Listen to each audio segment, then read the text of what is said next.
Hi friends, எல்லோரும் எப்படி இருக்கிறீங்க? எல்லோரும் நல்லா சுகமாக இருக்கிறீங்களா? இன்றைக்கு பார்த்தீங்களென்றால் மண்டையை போட்டு குழப்பி கொண்டு வந்து நான் என்ன சமைப்போம் என்று சொல்லி அப்போ எங்களோட வீட்டு கபேர்டுகளை திறந்து பார்த்தா எனக்கு ரெண்டு பாருங்கள் ஒவ்வொரு விதமான இந்த மெக்கரோனி பாஸ்தா மிஞ்சி கிடந்தது. அப்போ எல்லாத்தையும் நான் உண்டா போட்டு மிக்ஸ் பண்ணி வச்சுருக்கிறேன். இப்போ இதை வச்சு இன்றைக்கு ஒரு வித்தியாசமான சாப்பாடு தான் செய்ய போகிறேன். இப்போ அதை உங்களுக்கு நான் உங்களோட ஷேர் பண்ணுவோம்னு சொல்லி இந்த வீடியோ எடுக்கிறேன். நான் முதல்ல எடுத்துருக்கிறது இந்த மிக்ஸாக இருக்கிற இந்த மெக்கரோனி பாஸ்தா. அதுக்கு பிறகு இன்றைக்கு எடுத்துருக்கிறேன் பாருங்க, நிறைய கேரட் போடுறேன். இதுக்கு கேரட்டை வந்து நான் இப்படி நீட்டாக வெட்டியிருக்கிறேன். நான் அப்பயும் சொல்கிற போல் இந்த அளவுகள் செய்முறைகள் வந்து எல்லாமே ஒரு கிளை தான், உங்களுக்கு பிடிச்ச மாதிரி நீங்கள் செய்யலாம். இது வந்து கேரட்டை வந்து நான் நீட்டாக வெட்டியிருக்கிறேன். அதுக்கு பிறகு பார்த்திங்கன்னா ஒரு 3 பச்சை மிளகாய், அதுக்கு பிறகு ஒரு கொஞ்சம் உள்ளி. இது வந்து எல்லாருக்கும் தெரிஞ்சிருக்கும், நான் இந்த எல்லா வீடியோக்கள்லையும் காட்டியிருக்கிறேன். இது வந்து வெங்காயத்தாள் மாதிரி இங்கே சூப்பர் மார்க்கெட்டுகளில் இருக்கும். ஸ்ப்ரிங் ஒனியன் அதை எடுத்துருக்கிறேன். இன்றைக்கு நான் மச்சத்துக்கு எங்களோட வீட்டை ஃப்ரிட்ஜில் இருந்தது வந்து இந்த பேக்கன், அதோட ஒரு 5 முட்டை. உரைப்புக்கு நான் பாவிக்க போகிறது இன்றைக்கு சில்லி ஃப்ளேக்ஸ், எண்ணெய் வந்து இன்றைக்கி நல்லெண்ணெய், உப்பு. இது வந்து உங்களுக்கு தெரிஞ்சிருக்கு இந்த மிக்ஸ் ஹெர்ப்ஸ்ன்னு சொல்லி இந்த வாசனை இலைகளை காய வச்சு ஒரு போத்தில் அடைச்சி எல்லா நாடுகளுக்கும் இது வருது. இன்றைக்கி இதுவும் போட போகிறேன். இன்றைக்கி இவ்வளோத்தையும் வச்சு இன்றைக்கி இந்த பாஸ்தாவை எப்படி செய்யணும்னு சொல்லி வாங்க பார்க்கலாம். இப்போ நான் பாஸ்தா அவிக்கிறதுக்கு தண்ணி கொதிக்க வச்சுருக்கிறேன். இப்போ இந்த தண்ணிக்குள்ளே தேவையான அளவு உப்பு போட போகிறேன். இந்த பாஸ்தா அவியும் போது ஒன்று ஒட்டாமல் இருக்க ஒரு கொஞ்சம் எண்ணெய் விட போகிறேன். அப்போ இந்த பாஸ்தா வந்து இந்த சட்டியில் ஒட்டுப்படாமல் இருக்கும். தண்ணி நல்லா கொதிச்சு கொண்டு இருக்கு. இப்போ நான் தேவையான அளவு பாஸ்தாவை இதுக்குள்ளே போட போகிறேன்.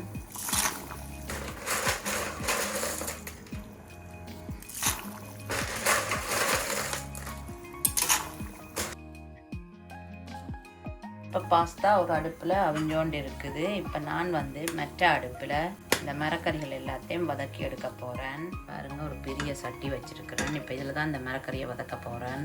சட்டி நல்லா சூடேறினதும் நான் அந்த எடுத்து வச்சுருக்கிற நல்லெண்ணெயை இதுக்குள்ளே விட போகிறேன். இப்போ எண்ணெய் நல்லா சூடேறிட்டுது. நான் முதல்ல இந்த உள்ளியை போட போகிறேன்.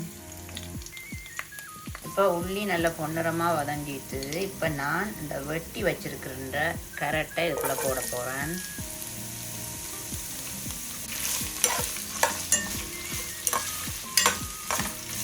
அடுத்ததாக இதுக்குள்ளே நான் எடுத்து வச்சிருக்கிற இந்த பேக்கனை போட போகிறேன்.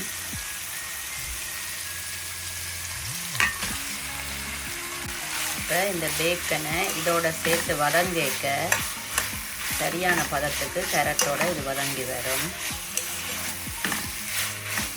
இந்த பேக்கன் நல்லா வதங்கி பொரிஞ்சு வரும் வரைக்கும் இதை நல்லா வதங்க விடுவோம். இப்போ இந்த கேரட்டும் இந்த பேக்கனும் நல்லா வதங்கிட்டுது. இப்போ அடுத்ததாக நான் இதுக்குள்ளே வெட்டி வச்சிருக்கிற ஸ்ப்ரிங் ஒனியனை போட போகிறேன். நல்லா கலர்ஃபுல்லாக இருக்குது பாருங்கள். அதோட நான் வெட்டி வச்சுருக்கிறேன் இந்த பச்சை மிளகாயையும் போடுறேன். போட்டு இதை நல்லா வதங்க விடுவோம். இந்த ஸ்ப்ரிங் ஒனியன் கொஞ்சம் வதங்கும் வரைக்கும் வதங்கம் விடுவோம்.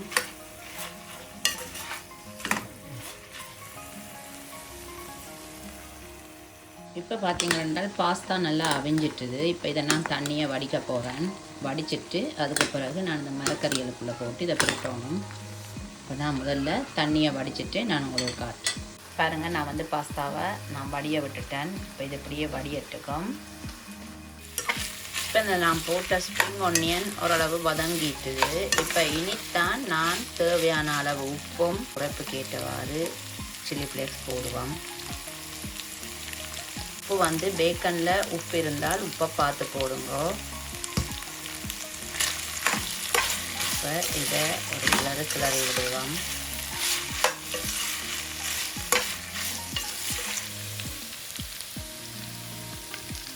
இப்போ அடுத்ததாக நான் வந்து இந்த முட்டையை இதுக்குள்ளே போட்டு வதக்க போகிறேன். அடுப்பை குறைச்சி வச்சுருக்கோம். இப்போ நான் ஒவ்வொரு முட்டையாக இதுக்குள்ளே உடைச்சி ஊற்ற போகிறேன்.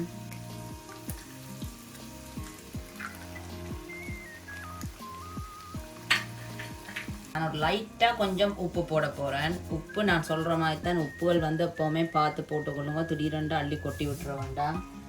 இப்போ எது சொல்கிறேன்ல, உப்பெல்லாம் கூடி போச்சு சாப்பாடுக்கு. இப்போ இந்த முட்டையை வந்து மெதுவாக நான் இதுக்குள்ளே வறுக்க போகிறேன்.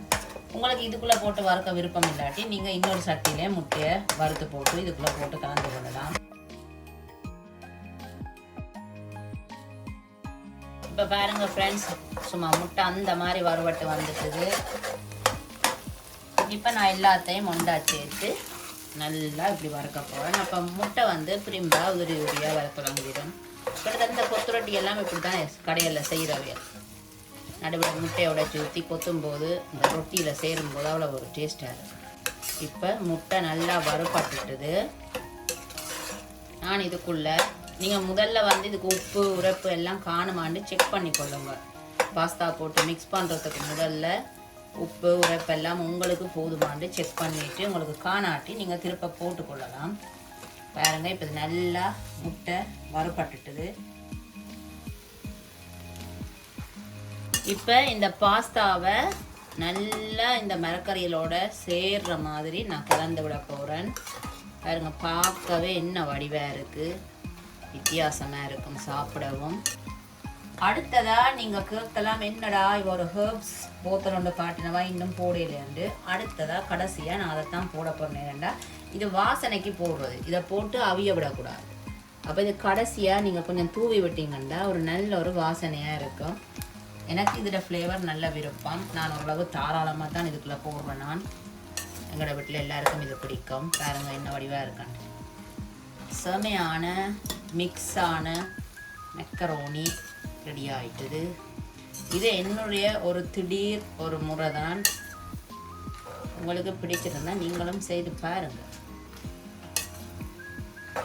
அவ்வளோதான் ஃப்ரெண்ட்ஸ், பாருங்கள் சூப்பராக பார்க்கவே இவ்வளோ வடிவாக இருக்குது இந்த பாஸ்தா.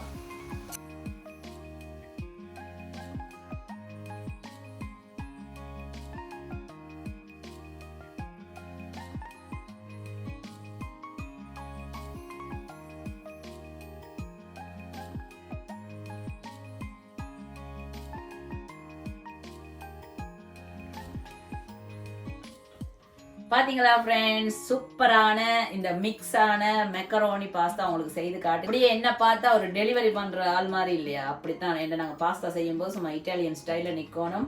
இன்னைக்கு நான் செய்து காட்டின இந்த சூப்பரான மிக்ஸ் மெக்கரோனி பாஸ்தா உங்களுக்கு பிடிச்சிருந்தா நீங்களும் வீட்டில் செஞ்சு பாருங்க. ஒரே மாதிரி செய்து சாப்பிட்றதையும் பார்க்க இந்த மாதிரி வீட்டில் இப்போ எங்களுக்கு எல்லாம் இது வந்து ஒவ்வொரு பாஸ்தா ஒவ்வொரு டிசைனில் இருக்குன்னா நாங்கள் ஒரு பெரிய பேக்கெட் வேண்டி போட்டு கொஞ்சம் பாவிச்சு போட்டு கொஞ்சம் கொஞ்சமாக மிஞ்சி என்ன செய்வோம், என்ன செய்யறேன்னு தெரியாமல் யோசிப்போம். பாப்பா அது எல்லாத்தையும் ஒண்டா போட்டு நீங்கள் மிக்ஸை அவிச்சு போட்டுட்டு இந்த மாதிரி உங்களுக்கு என்ன மரக்கறி, என்ன இறைச்சிகளோ முட்டைகளோ மீன்களோ என்ன வேணுமென்றாலும் எல்லாமே ஒரு எங்களோட ஒரு ஆர்ட் மாதிரி தான் சமையல் வந்து. நாங்களே அதை திடீரென்று யோசித்து இந்த மாதிரி செய்து சாப்பிடணும்.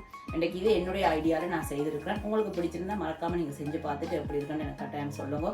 அதே மாதிரி தொடர்ந்து இந்த வீடியோவை மறக்காமல் லைக் பண்ணி ஃபாலோ பண்ணி ஷேர் பண்ணுங்கள். பிடிச்சிருந்தா கமெண்ட் பண்ணுங்க. அதே மாதிரி வித்தியாசமான வீடியோ நான் உங்களை சந்திக்கிறேன். நான் போய் சாப்பிட போகிறேன். பாய்.